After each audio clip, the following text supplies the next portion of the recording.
what are sort of the key indicators that you look for when you think about getting involved in a company or investing in a company? What are those things that you look for in every single company? You know, for companies that I start, I look for, industries that can be disrupted, right? That you could really innovate upon and bring something new to an existing industry, uh, and bring excitement to it. And the opportunity to truly build a brand and a brand name. So I look at this industry, the sports card industry especially. Um, and look, there are a lot of players, right? There's a lot of players in this category, but there's very, very few that people actually know outside of the hobby. So if you're not a collector, honestly, you haven't heard of 98% of these companies that we all know, Buster, right? Sure. But if not, but yet 60% of men born in America have cards somewhere. They have them in a shoebox, under their bed, in their attic, their basement, their parents' house, somewhere. And so these are all folks that we should bring back into the hobby, right? They're missing out, man. They're missing out on the fun that they used to have when they were kids. And I want to bring that back to them. But the only way you do that is by building a business that goes beyond this hobby as it stands today. Hmm. So 60%, that would be almost 100 million people. That's right.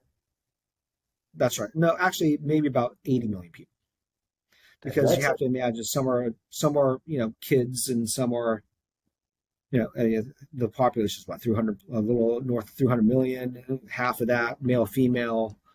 Yeah. Anyway, you get it. There's a lot. That's a lot of people. Well, the point I'm making is it's a lot more people that are in the hobby now by Oh a yeah, like absolutely. a significant margin. Yeah, exactly. What do you think would bring those 70 million people in? Building a brand. Building a brand. So I did the same thing when I started LegalZoom.com, with a friend of mine and with a couple friends of mine. And we started it because we saw how large the legal industry was, but yet there was no brand name in law. There are some, large law firms that business people have heard of, or like local personal injury lawyers, but no national brand name.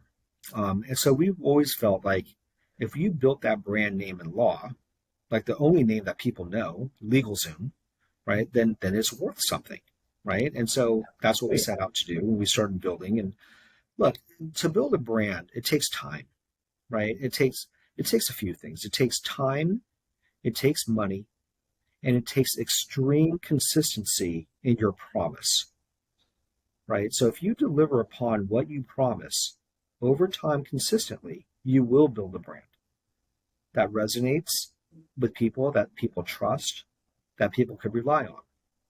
I mean, there is very business at its core is very simple, right? You just have to deliver what you promise, right? So, for example, the reason why McDonald's is McDonald's is because a Big Mac in LA tastes just like the Big Mac I get in Miami, right? It's extreme consistency, and it's the promise Uh, of delivery of that same Big Mac anywhere you go in the world, right? And that's why it's McDonald's.